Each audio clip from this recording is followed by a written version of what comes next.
Ang testimony po ay ginagawa just to encourage each and everyone. Ano po natin yan. So, baka po may experience tayo o we have some situations that we need to share to someone o sa ating mga kapatid na makaka-encourage po sa bawat isa.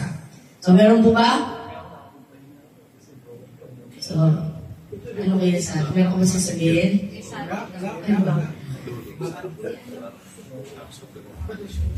Praise God. Alam ko naman na lahat tayo pinagpala ni Lord. Yung pag-isip pa lang natin sa umaga, tayo nagsama-sama dito. Tunay na tulad ni Yulo, mayroon tayong dito mumula sa ating Panginoon. Kaya ako po nagpapasalamat din sa kabutihan ni Lord sa aking buhay, sa aking pamilya. Pero nagpapasalamat ko kasi bukas, 7 na, birthday naman ako. Si Benz, yung binata na siya, first year college na siya. At yan, patuloy kong prayer ni Lord. Pinagpapasalamat na maging maayos sa kanyang pag-aaral. Patuloy siyang gabayan, lumaki siya na makakilala sa kabutihan ni Lord sa kanyang buhay. Praise God. Thank you, Lord. Tatay din daw. Overexposed na kasi ako sa break.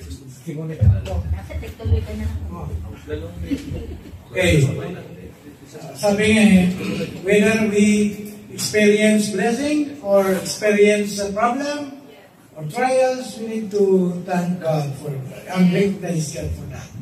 So, ako nagpapasalamat sa Lord, no? Nung ito'y turo ng Panginoon sa akin, na nung, anong araw yun na? Webes. Anong araw ngayon? Yung na-experience namin ni Maan, sinundo ko si Maan. Wala akong prayer. Ito yung maging naturuan sa atin bawat isa. Hindi ako nag-pray bago ako umalis. Yan kasi naging kaugalian ko na yan. No? Ito yung turo ng Panginoon sa akin.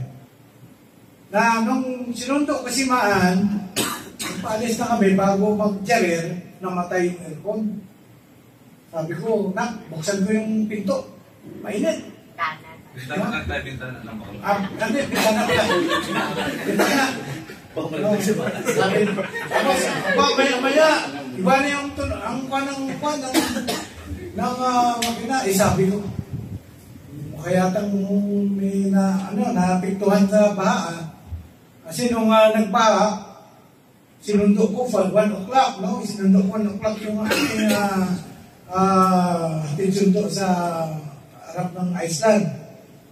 Ang lalim pala doon sa may, sa may ilalim ng Corrales at saka Manila,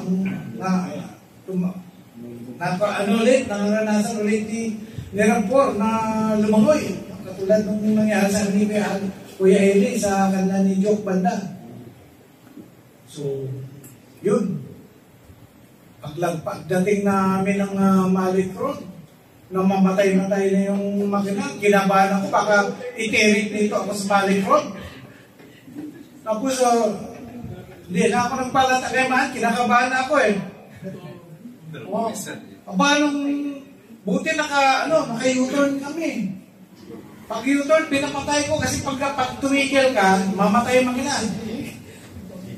Okay. Sabi ko, sana makarating ako sa trabaho na limaan. Pagdating doon sa kanya limaan, umusok yung harap ng, umalis na si Man eh, umusok yung harap ng makina.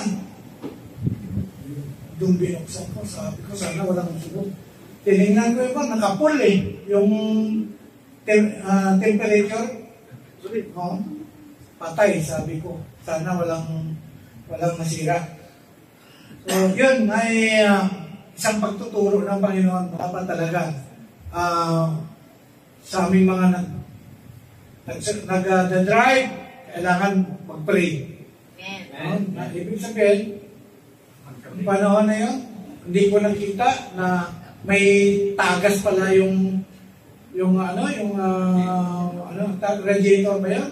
Yung water system na naubusan ng tubig kaya na-overheat. So ngayon si Rampor ay pasyente na naman ni Kuya Gilbert. Ayaw mag-start, no? Ayaw mag-start. Pag-pray mo natin na maayos ni Kuya Gilbert ito ng Sabi niya, sa Sabado pa rin yung magawa eh. Ng gabi. So, ganun na mga kapatid, no? Ito ay katuruan sa akin din. Salamat sa mga. The power of prayer.